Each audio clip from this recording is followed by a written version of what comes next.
La crisis del 29 se ha convertido en la referencia para comparar cualquier crisis financiera posterior.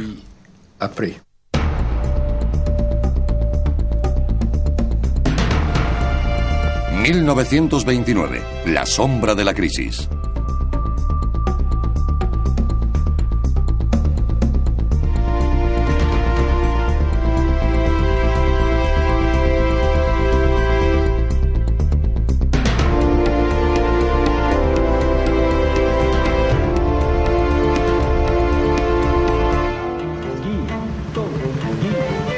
Julio de 1997.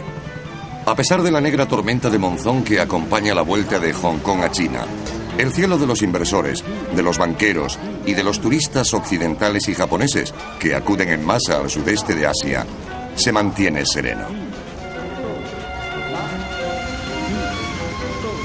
Desde hace poco más de 15 años, esta región y la vecina China registran la tasa de crecimiento medio más elevada del mundo.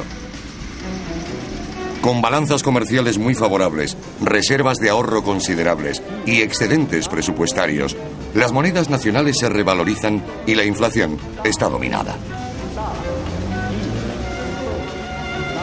Los estados pueden invertir en infraestructuras, en centros urbanos llenos de torres, como las gemelas más altas del mundo en Kuala Lumpur, la capital de Malasia, en vías férreas, aeropuertos y centrales telefónicas. Podemos hablar de un verdadero milagro económico. Sin embargo, en algunas semanas asistiremos a un formidable cambio de la situación y como consecuencia a un crack bursátil de una amplitud considerable. La onda de choque parte de Tailandia. Desde la primavera este país sufre una caída de las exportaciones que provoca un cambio en la confianza de los inversores. Las entradas de divisas se frenan y acaban por no cubrir las salidas. El 2 de julio de 1997, ante la aceleración de la fuga de capital, el Banco Central tailandés renuncia a la defensa de su moneda, el baht, hasta entonces anclada al dólar. Pronto comienza a fluctuar a merced de la oferta y la demanda, perdiendo inmediatamente más del 20% de su valor. El sistema financiero de Tailandia, uno de los tigres asiáticos más prometedores, se convierte en un barco a la deriva. La mayoría de las crisis modernas, en un mundo casi completamente globalizado, tienen como origen una serie de problemas que están bastante ligados.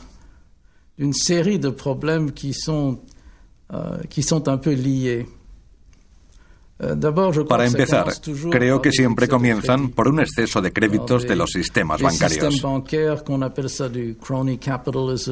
Llámese capitalismo crónico o de cualquier otra forma. Es un comportamiento irresponsable de la banca del país donde se inicia la crisis. De pronto, como el capital es muy nervioso e inestable, prestamistas e inversores se dan cuenta, quieren recuperar su dinero y los bancos nacionales o las entidades financieras no tienen suficientes reservas. A esto pueden sumarse elementos de contagio, de pánico, bastante irracionales. Y la psicología lo desencadena todo. Rápidamente, la pérdida de confianza de los mercados financieros afecta a toda la región. Los bancos se derrumban como castillos de naipes. En cada país, banqueros y empresarios compran masivamente dólares para asegurarse, acentuando así la caída de sus propias divisas. El 11 de julio la crisis alcanza a Filipinas. El 14 de agosto es el turno de Indonesia y el 18 de Malasia, a pesar de su solidez aparente. Los mercados no son la justicia divina, sino más bien la fuerza destructora, iracunda, de la naturaleza. No se consideran las diferencias locales, el rigor contable de Filipinas, los excedentes presupuestarios indonesios, ni el moderado endeudamiento privado de los malasios. Se busca la salida con la potencia de un torrente, arrastrando todo a su paso.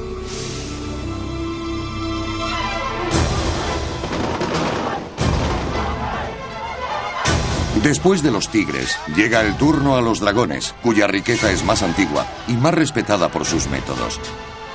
Singapur, Taiwán, Hong Kong y Corea del Sur forman parte del primer mundo.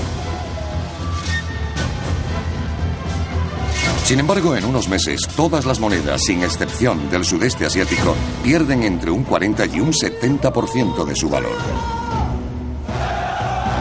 Se repite el mismo esquema. Crisis de confianza de los inversores extranjeros, retirada del capital, caída de valores bursátiles, hundimiento de la moneda y derrumbamiento del sistema bancario. Las empresas ya no pueden pedir más dinero. La producción se detiene, las quiebras se multiplican y millones de personas se encuentran sin empleo. En cierta manera, creo que lo que pasó en 1997 es que asistimos al impacto de un mundo de capitales libres, algo relativamente reciente, sobre todo en los países en vías de desarrollo.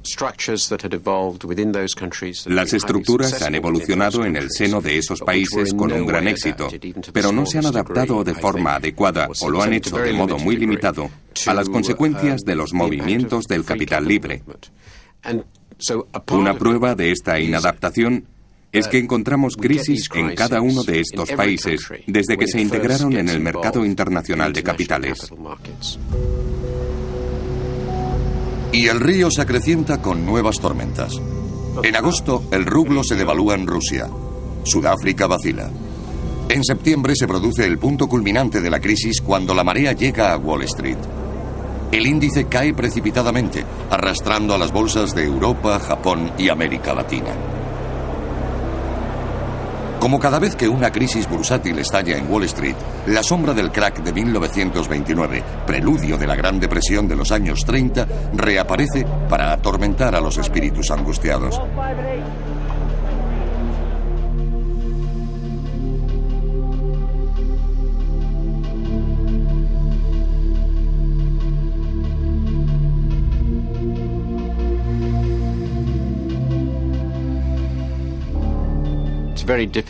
Hoy nos resulta difícil imaginar que la Gran Depresión se produjera por una acumulación de grandes errores, de grandes desastres. Es importante recordar que aunque la inestabilidad financiera forme parte del régimen capitalista, como queda claro a lo largo de este siglo, la Gran Depresión fue algo único. Solo ha habido una. Por ello, debemos preguntarnos por qué sucedió. El jueves 24 de octubre de 1929, la bolsa de Nueva York registra una caída de un 13% del índice Dow Jones, un récord para la época.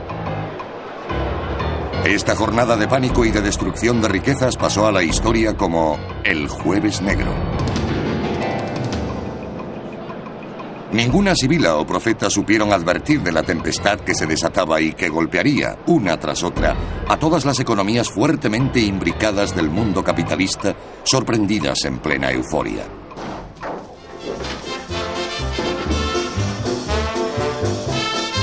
Desde hacía 10 años, el mundo vivía despreocupado al ritmo de los años locos, como para exorcizar el recuerdo de las horrendas masacres y la devastación de la Primera Guerra Mundial.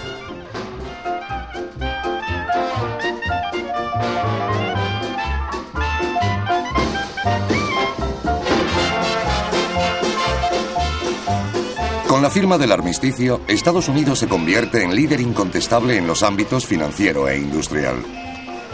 Reemplaza así a una Europa extenuada y endeudada por el conflicto mundial, que la obligó a destinar toda su producción a la guerra y a olvidarse de los mercados tradicionales.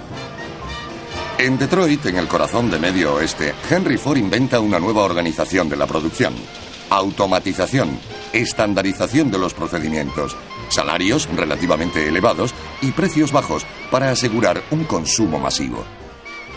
En 1921 se fabrican 2 millones de vehículos, en 1929 6 millones. Sostenido por la innovación y por los créditos al consumo, el crecimiento americano de un 5% de media se mantendrá durante toda la década.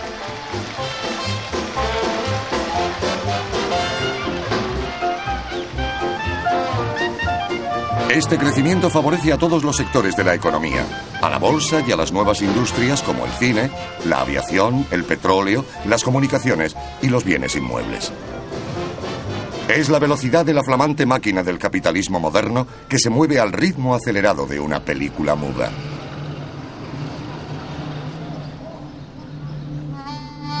Pero la agricultura, testigo de un mundo más tradicional, permanece apartada de esta evolución.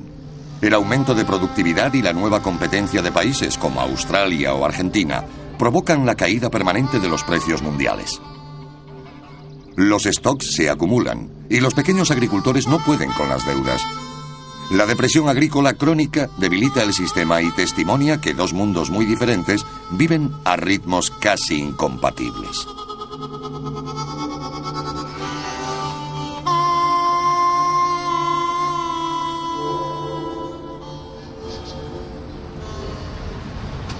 Al otro lado del Atlántico, apenas puede seguirse la carrera estadounidense de la prosperidad. Europa Central, heredera de la monarquía austrohúngara, no se recupera de la ruptura de ese gran mercado antes unificado. Apenas sale del marasmo y del paro masivo durante los años 20. Alemania está peor aún. Debido al enorme peso de las indemnizaciones de guerra que tiene que pagar a los aliados según el Tratado de Versalles, registra la hiperinflación en 1923. En noviembre eran necesarios 400 millones de marcos para comprar un dólar. A partir de 1924, la ayuda financiera americana le permite enderezar la moneda y pagar las indemnizaciones a ingleses y franceses, quienes gracias a este dinero pueden reembolsar sus deudas de guerra a Estados Unidos. Estas maniobras financieras relanzan poco a poco la economía alemana. En 1925 el paro disminuye un 75% y la clase media, arruinada por la inflación, comienza a ahorrar. Es el apogeo de la democracia de Weimar.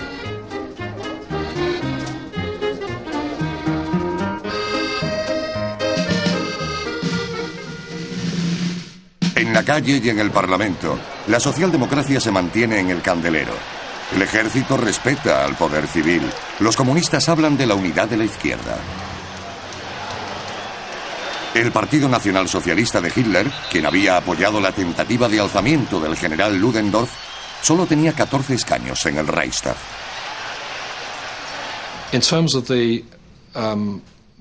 A menudo subestimamos la gravedad de lo que se ha dado en llamar la crisis previa a la crisis.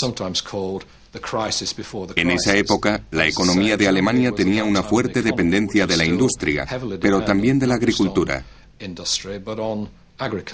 Un gran sector de la población agrícola tenía la impresión de estar totalmente abandonado por la República de Weimar. Los agricultores eran cada vez más pobres por las deudas y aumentaban las quiebras de las explotaciones. Ante esta situación, la gente comenzó a apoyar al partido más extremista, el partido nazi, incluso antes del crack de Wall Street.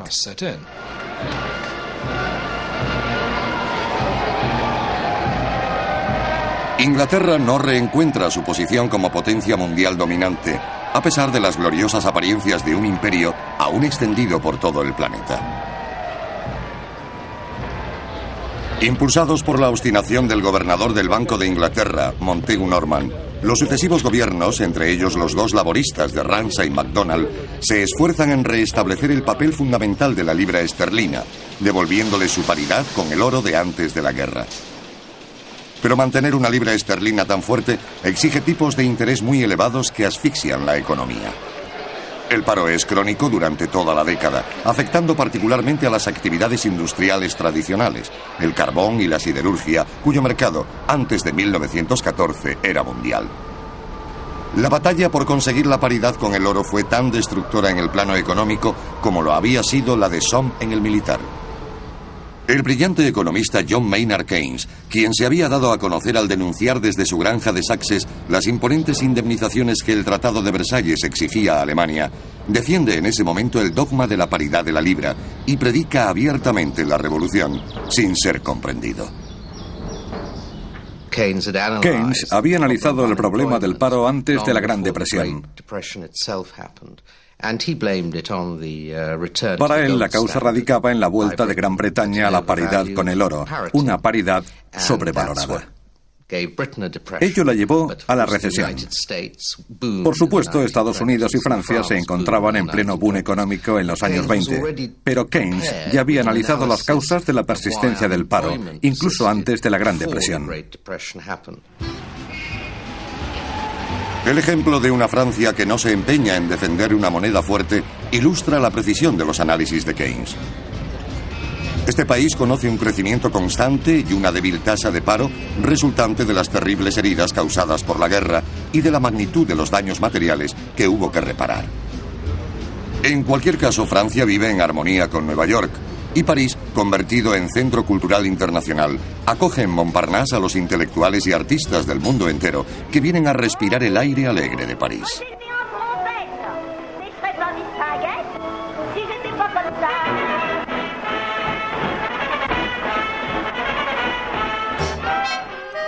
Pero en 1929 es América quien marca la tónica en todo el mundo. Presta sus fabulosos dólares para engrasar los mecanismos de la industria y alimenta los flujos mundiales de la inversión y el comercio. Desde 1927 asistimos a la subida de la Bolsa de Nueva York, nutrida por el ahorro de las clases medias, que acceden a la prosperidad a través de una densa red de 24.000 pequeños y medianos bancos con inversiones especulativas de alto riesgo. Se permite la compra de acciones a crédito de hasta un 90% de su precio. Esta marea de dinero hace subir a todos los barcos, incluso a los que no son capaces de salir al mar. Esta burbuja especulativa creciente es tan peligrosa que el verdadero motor de la economía comienza a fallar al menos desde 1926. La otra América, la de los suburbios industriales o de los campos endeudados, tiene problemas para seguir el ritmo y para consumir. Algunos precios bajan, los excedentes se acumulan, pero son pocos los que ven venir la crisis cuando se baten todos los récords en estos años locos en los que el héroe incontestable es Charles Lindbergh.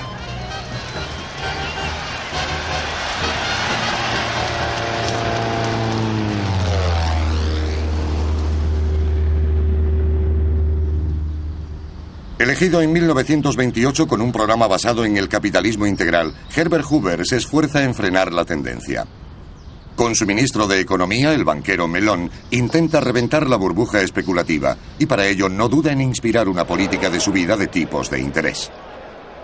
Pese a ello, la bolsa resiste muy bien, demasiado bien. Habrá que esperar 9 meses hasta septiembre de 1929 con el hundimiento del barco inglés del especulador Hatry.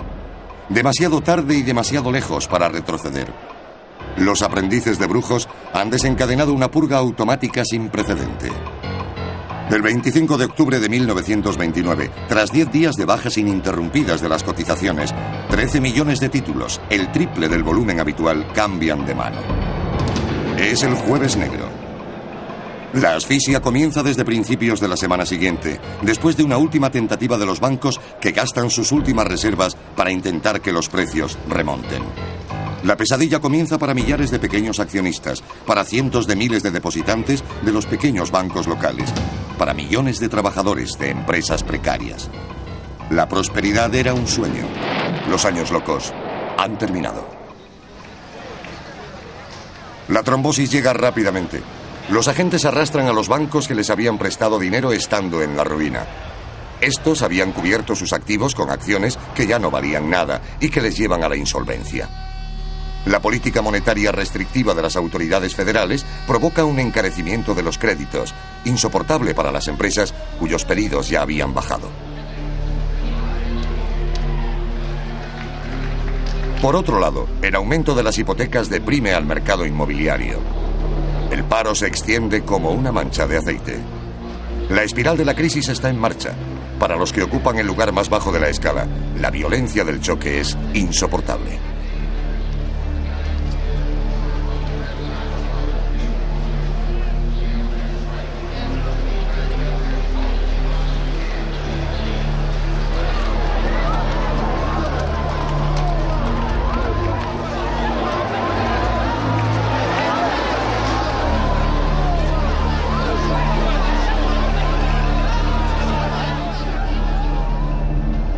El papel central y motor que desempeñaban los Estados Unidos ocasiona una propagación inmediata del fenómeno al otro lado del Atlántico.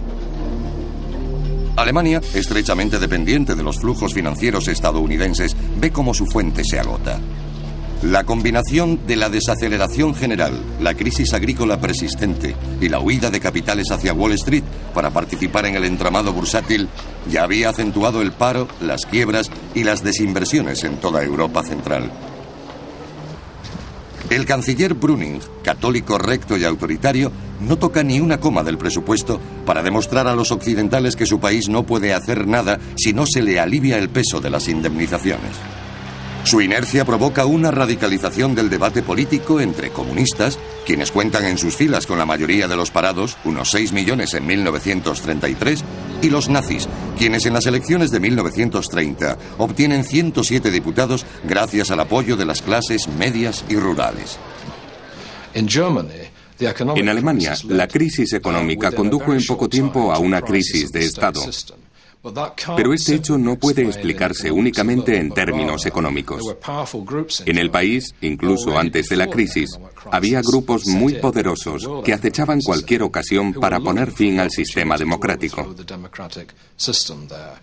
La aparición de la crisis económica brindó a estos grupos la posibilidad de ocupar el primer plano de la escena. Impulsaron políticas que acabaron derrotando a los sucesores de Brüning. Pusieron a Alemania en la senda de un régimen autoritario y abrieron finalmente el camino a Hitler. Pero Inglaterra, cuya tasa de paro ya era la más alta de los grandes países de Europa, fue la más golpeada. En mayo de 1929, los laboristas vuelven al poder con Ramsay MacDonald. Afectados por la crisis americana y las repercusiones alemanas ya perceptibles, no dudan en recurrir a los parados para sustituir a los huelguistas.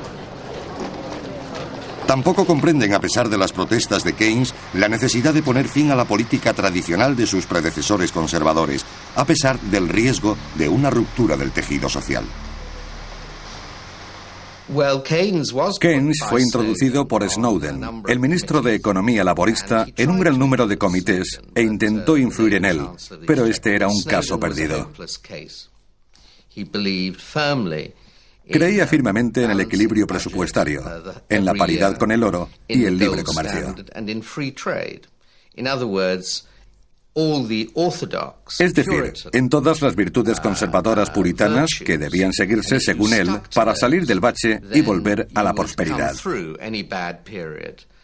Por tanto, Keynes no tuvo ninguna influencia entre 1929 y 1931. En el momento en el que el mundo se hundía y estaba necesitado de nuevas ideas en todo Occidente, el poder estaba en manos de gobiernos conservadores. Ya fueran de izquierdas o de derechas, no había diferencia. Por supuesto, las pequeñas economías exportadoras de América Latina, muy dependientes de sus clientes del norte, se vieron afectadas de lleno.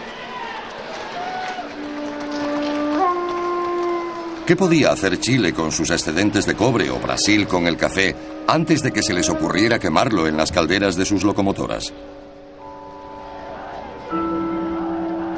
Japón, donde el joven Hirohito acaba de ser coronado emperador, también se ve afectado por la disminución de las exportaciones de productos a buen precio. El Partido de los Industriales Imperialistas verá como única salvación del país, amenazado por la caída de los precios y los aranceles establecidos por Estados Unidos y Europa, la constitución de un mercado integrado, protegido y organizado por las bayonetas japonesas. En 1931 conquistan la Manchuria china y la convierten en una colonia manufacturera modelo.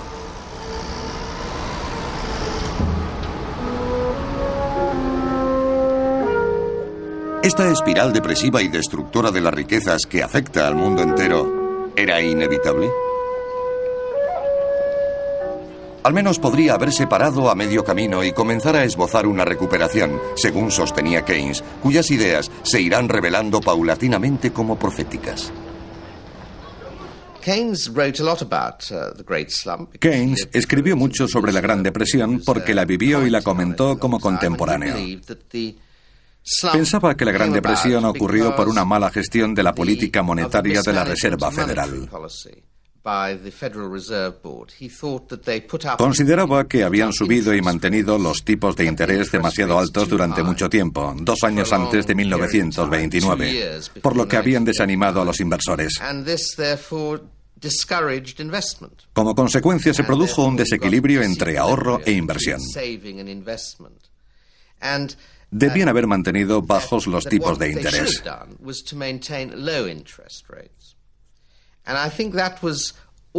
Yo creo que este ha sido siempre el núcleo del análisis de Keynes. Las autoridades monetarias mantuvieron los tipos de interés demasiado altos.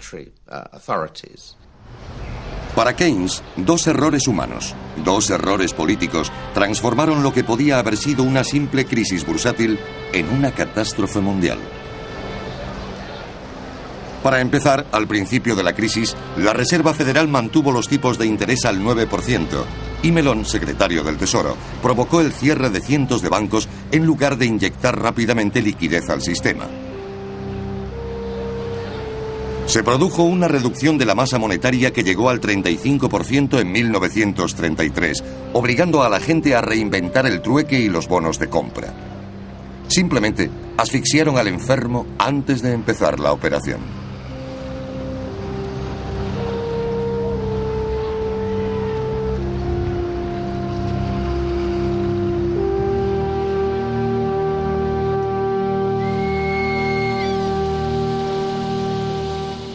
El segundo error denunciado por Keynes es el proteccionismo.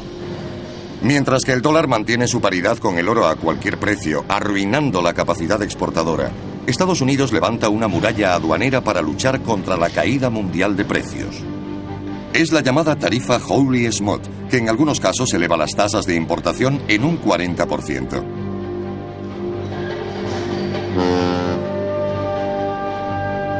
Rápidamente lo imitará Japón, y en 1932, Inglaterra. La defensora del libre comercio sienta en la Conferencia de Ottawa las bases de un verdadero mercado común imperial con sus dominios y el imperio de la India. Si una barrera aduanera en un momento dado puede salvaguardar un sector económico particularmente amenazado por la competencia, su generalización e inevitable reciprocidad provoca una nueva recesión global de los mercados accesibles. En lo sucesivo, la dinamita inyectada en el sistema va a romper las últimas canalizaciones. Francia creía estar protegida por un casi pleno empleo y por mejores cifras de crecimiento y de ahorro que sus vecinos, además de un imperio colonial que exhibe orgullosa en la exposición de 1931.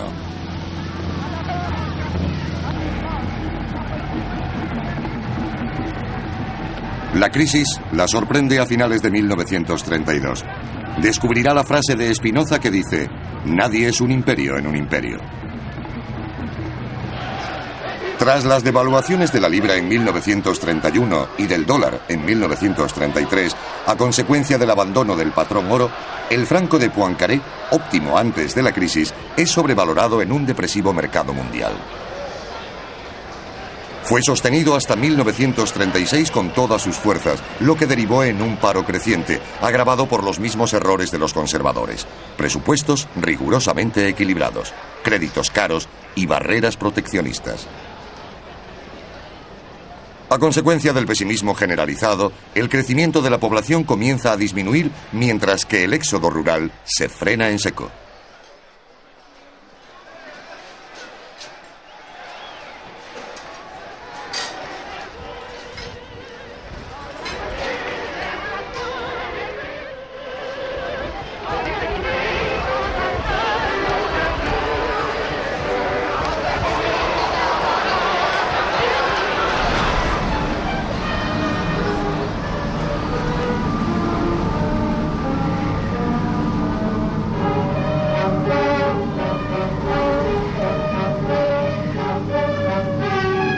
En los Estados Unidos, la prosperidad prometida por Hoover no llega nunca y el país se hunde en la angustia.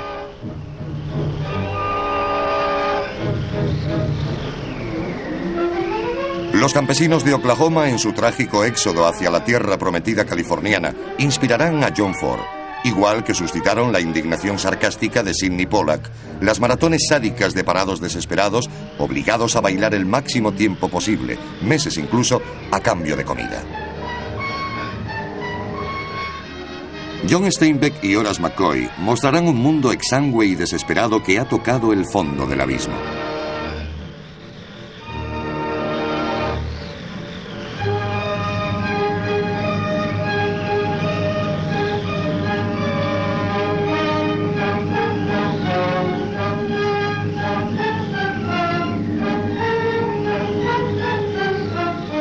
Sin embargo, una fuerte convicción se impone, rehusada por todas las fuerzas políticas. El liberalismo está vivo. El capitalismo clásico está desfasado.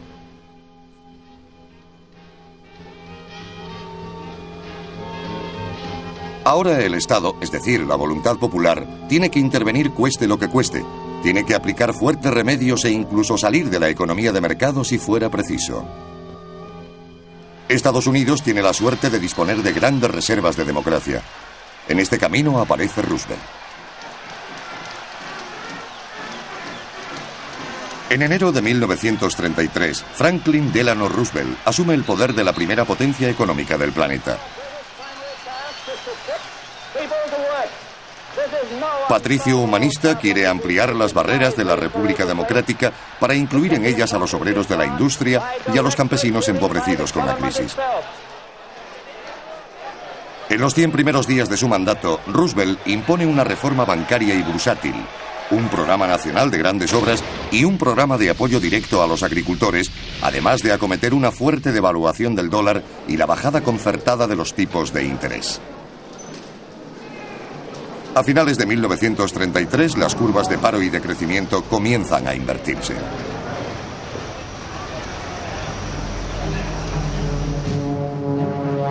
Alemania, segunda potencia económica del planeta, no podrá disfrutar de una solución democrática. Pero Hitler, quien llega al poder casi al mismo tiempo que Roosevelt, a finales de enero de 1933, sabrá transmitir el sentimiento de una posible salida de la crisis y de la desesperación. Hombre del pueblo, rencoroso y sometido a las jerarquías tradicionales, sobre todo militares, solo piensa en excluir, quebrar, someter y finalmente destruir. Demiurgo del mal no le faltan ni la habilidad ni la energía que también caracterizan a Roosevelt, demiurgo del bien.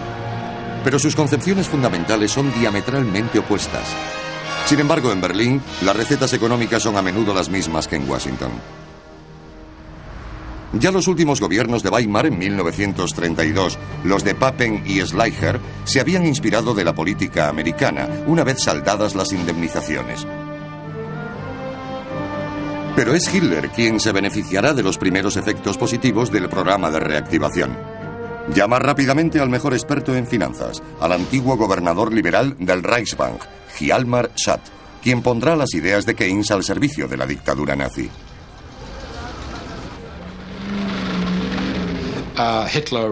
Hitler no sabía nada de economía y muchos de sus principales colaboradores tampoco. Pero Schacht era un maestro. En 3 años fue capaz de dirigir la recuperación económica según un modelo casi keynesiano, que constituía en sustituir al Estado por la economía privada. El Estado relanza el gasto mediante la construcción de carreteras y después a través del armamento. Solo hicieron falta 2 años para que la economía de armamento se pusiera en marcha. A finales de 1935 ya era un hecho. En 1934, Schacht firma el primer acuerdo bilateral de comercio con algunos países de Europa del Este. Es una actuación que favorecerá el enriquecimiento de Alemania. También creó un plan que permitió la financiación secreta del rearme, que tuvo el efecto de desarrollar el mercado de las materias primas. Todo esto eran noticias maravillosas para Hitler.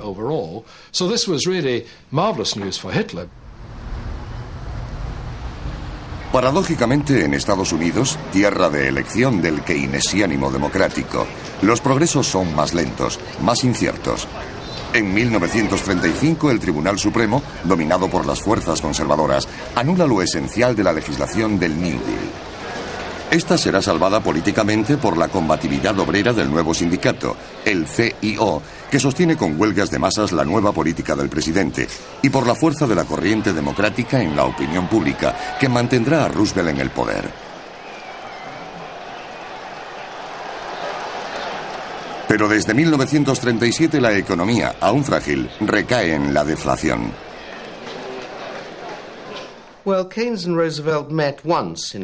Keynes y Roosevelt se vieron una vez en 1934. Después se volvieron a encontrar durante la guerra. No sabemos cómo se entendieron, pero sí sabemos lo que Keynes intentó aconsejar a Roosevelt desde Inglaterra. Le envió algunas cartas, pero a Roosevelt no le gustaba que Keynes le aconsejara. No quería que le dijera cómo debía dirigir la economía de Estados Unidos, además de que las cartas de Keynes no brillaban por su diplomacia.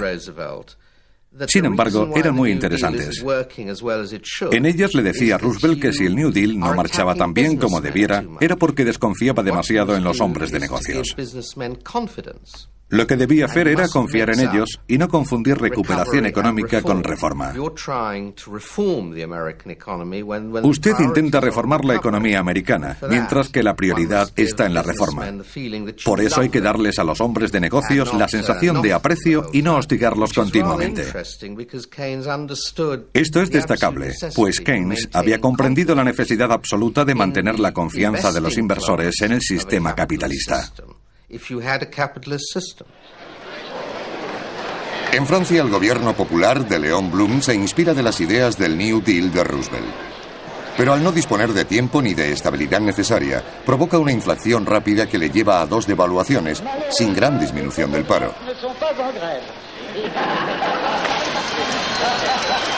En cuanto a Gran Bretaña, un proteccionismo austero compite con una lenta pero constante subida de las curvas.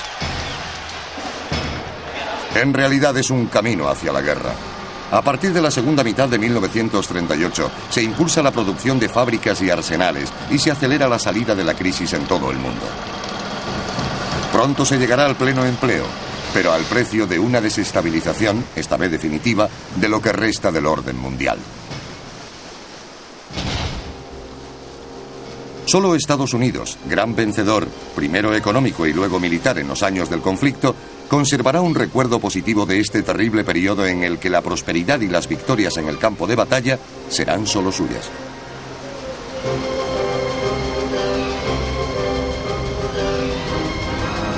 Pero las duras pruebas de la Gran Depresión marcaron profundamente el inconsciente histórico de los pueblos, y antes del fin del conflicto, los aliados se reunieron en Bretton Woods para redefinir un nuevo orden económico. Gracias a las lecciones aprendidas con la crisis de 1929, crearán algunas instituciones, en particular el Fondo Monetario Internacional y el Banco Mundial, destinados a prevenir una catástrofe semejante.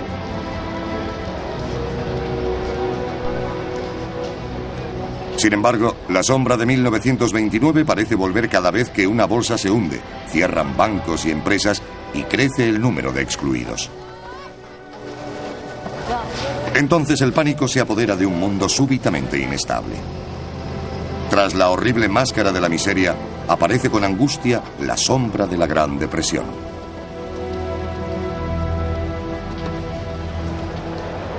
Por eso, a principios de la crisis de 1997-98, encontramos, como en 1929, el papel central de la economía estadounidense como motor principal de todo el crecimiento mundial, y particularmente de las economías emergentes.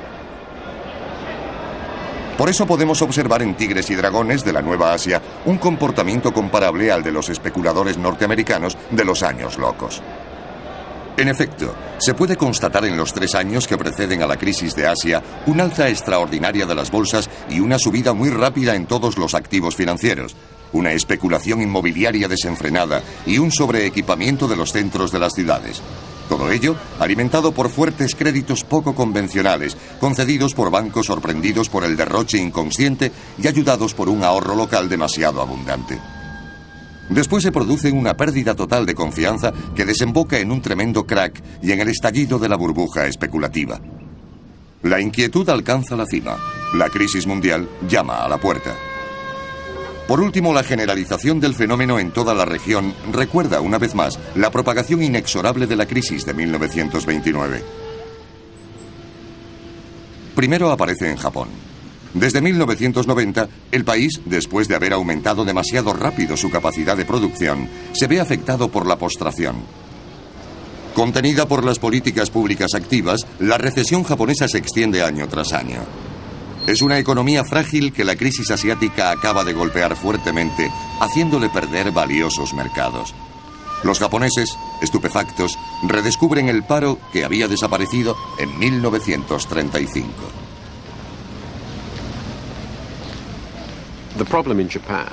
El problema de Japón es que ha debido afrontar una deflación importante, que es la consecuencia de la fuerte inflación en los años 80. Esto ha causado la insolvencia de gran parte del sistema bancario. Desgraciadamente, las autoridades japonesas no han querido reconocer y afrontar la realidad. Pasaron años y años negando que el sistema bancario tuviera ningún problema importante, aunque por supuesto lo había. Los bancos no podían prestar dinero con seguridad. Por eso se produjo una fuerte recesión en Japón, a causa de los bancos que se negaban a conceder préstamos o que no podían hacerlo por falta de liquidez. Después de Japón, la crisis llega a Rusia.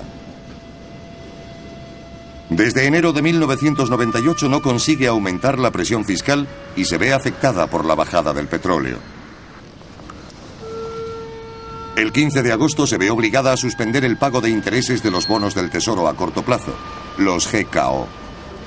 Esta crisis, en principio independiente de la de Asia, entra en consonancia con esta, junto a las dificultades del sistema financiero japonés que alcanzan su punto culminante en ese momento, en septiembre de 1998.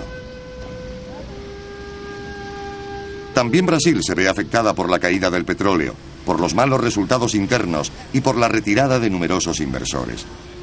Debe apoyar masivamente con sus reservas la elevada paridad de su moneda, el real, equiparada desde hacía 5 años al dólar.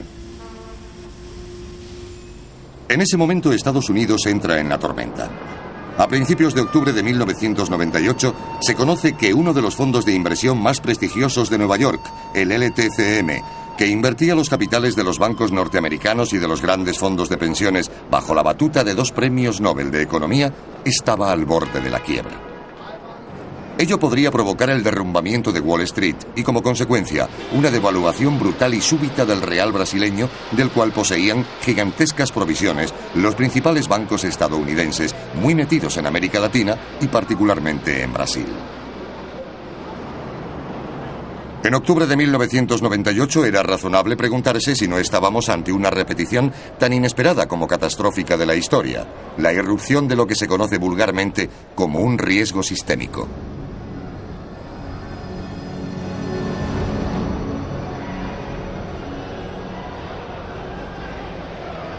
Se sabe que no fue nada. Esta es la principal diferencia, pues la recuperación fue tan espectacular, casi instantánea, como había sido la enfermedad. Esta capacidad de recuperación casi milagrosa se debía a nuevas realidades. A pesar de su poder, la economía estadounidense ya no estaba sola. Aunque herida, la economía japonesa continuó importando de los países de Asia en crisis una gran cantidad de su producción y produciendo cada año el equivalente a 2/3 de la riqueza estadounidense. Aunque ralentizada por el paso al euro y las obligaciones presupuestarias de la convergencia, la economía europea logró un crecimiento sostenido del 2% en toda la década, llegando a 1999 con el mismo Producto Interior Bruto que el mercado común norteamericano. Esto significa menos precipicios y mejores vías en relación a 1929. Los comportamientos también han cambiado. Si el mundo entero levantó rápidamente el muro del proteccionismo en 1930, precipitando a la miseria a los mercados más vulnerables, la situación fue la contraria en 1997-98. Gracias a unos mercados en expansión y una Norteamérica que desempeña el papel de compradora de último recurso para el mundo en crisis, Corea del Sur y Tailandia pudieron reconstruir rápidamente sus excedentes comerciales y recuperar sus monedas. Japón y Brasil utilizan sus excedentes para emprender el saneamiento financiero. A pesar de 2 décadas de ataques contra la filosofía monetaria de Keynes, procedente del campo ultraliberal, sus análisis estaban aún presentes en todas las memorias. Todo lo que pensamos y lo que hacemos en una crisis se fundamenta en lo que se aprendió de la crisis de 1929-1933. Todos los instrumentos de los que disponemos fueron forjados para responder a aquella crisis.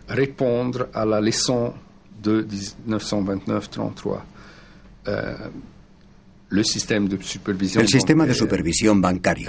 La disponibilidad de los bancos centrales a inyectar liquidez a los mercados en caso de crisis. La flexibilidad de los tipos de cambio. La conciencia del peligro del proteccionismo en una situación de depresión o de recesión mundial. La cooperación internacional a través de las grandes instituciones internacionales. Todos estos son algunos de los ejemplos, pero hay otros, como son los instrumentos y los mecanismos de las instituciones para gestionar una crisis si fuera necesario. El uso acertado de estos instrumentos durante la crisis de 1997-98 permitió a un hombre, el presidente de la Reserva Federal Americana, Alan Greenspan, salvar la economía mundial en un día glorioso, tomando rápidamente decisiones esenciales. Para empezar, con una bajada de los tipos de interés en Estados Unidos, inyectaba en la economía del país una masa monetaria que estimulaba al consumo, la bolsa, la inversión y las importaciones, provocando una recuperación mundial. Aún así, asumió con valentía el riesgo inflacionista que nunca llegó. Paralelamente, montó con el gobierno una operación de salvamento de los fondos LTCM gracias a préstamos públicos y privados que evitaron el pánico. Por último, más de 17.000 millones de dólares fueron desembolsados en Brasil, permitiendo al presidente Cardoso ser reelegido en primera vuelta en 1998, así como el aplazamiento de la inevitable devaluación del real hasta febrero de 1999, cuando la recuperación era ya general. El avión brasileño en llamas aterrizó en la pista suavemente. Creo que lo más importante fue la capacidad de actuar rápidamente con las instituciones internacionales para frenar el pánico.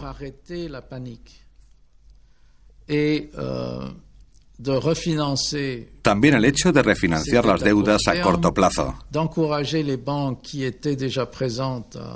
Animar a los bancos a permanecer con los créditos, lo que no ha ocurrido siempre y es importante.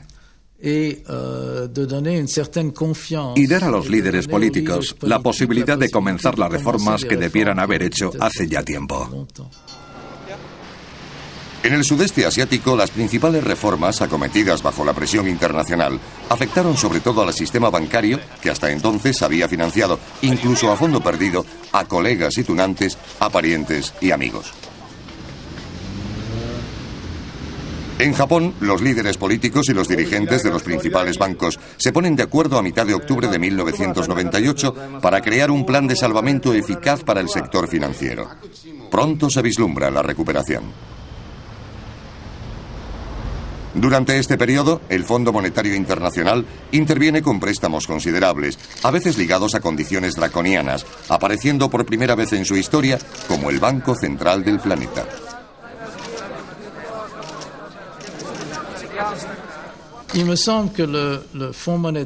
El Fondo Monetario fue criticado por tomar medidas demasiado deflacionistas al mantener las paridades de las monedas extremadamente duras, tipos de interés muy elevados y una austeridad presupuestaria muy dura,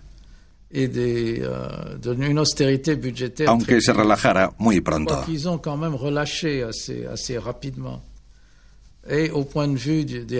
A la vista de los resultados, evitaron la crisis. Eso es lo principal, aunque quedan los problemas sociales. Las dificultades propiamente económicas retroceden, pero el sufrimiento social es más difícil de borrar. Una crisis, aunque haya sido superada, no es un suceso neutro. Aunque Corea del Sur esté en plena recuperación, incluso después de haber conocido durante unos meses una tasa de paro récord del 10%, aunque Tailandia haya reconstruido rápidamente un sistema financiero saneado, y aunque Singapur, Taiwán y Malasia se hayan recuperado muy rápido, Indonesia se ha hundido y tras las quiebras de las principales empresas y la huida del capital chino hacia remansos financieros, todavía no ha encontrado su capacidad productiva. Pero las clases medias procedentes de la anterior etapa de prosperidad del país y los campesinos enriquecidos de Java han votado mayoritariamente a la democracia en contra de las dictaduras populistas, autoritarias o islamistas. Los entonces presidentes de Indonesia, Abdurrahman Wahid, y de Corea del Sur, Kim Dae-jung, siguieron de forma consciente el ejemplo de Roosevelt.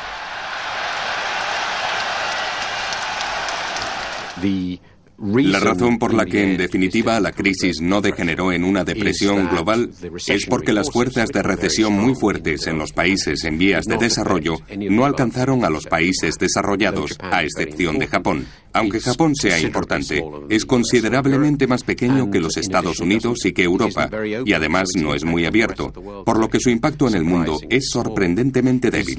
Me parece razonable pensar que los países en vías de desarrollo no son lo bastante fuertes ni importantes en el sistema mundial como para generar una crisis global. Solo pueden provocar una local. Para que se produzca una crisis mundial, tiene que declararse en Estados Unidos o en Europa, quienes al fin y al cabo son los protagonistas del sistema económico mundial. He aquí algo de calma, pero solo un poco, pues existen amenazas, pero tienen otros nombres. Débil ahorro y endeudamiento de la economía estadounidense, fuerte tasa de paro europeo y necesidad de mantener el euro, que aún fluctúa por la actuación divergente de los países que lo han adoptado, y gran dependencia de los mercados emergentes frente a sus exportaciones a los países desarrollados. Así pues, la subida de los tipos de interés en Estados Unidos para recuperar el ahorro o en Europa para mantener el euro, si están mal coordinadas, pueden debilitar el sistema perturbando las nuevas corrientes comerciales entre Europa, América y Asia.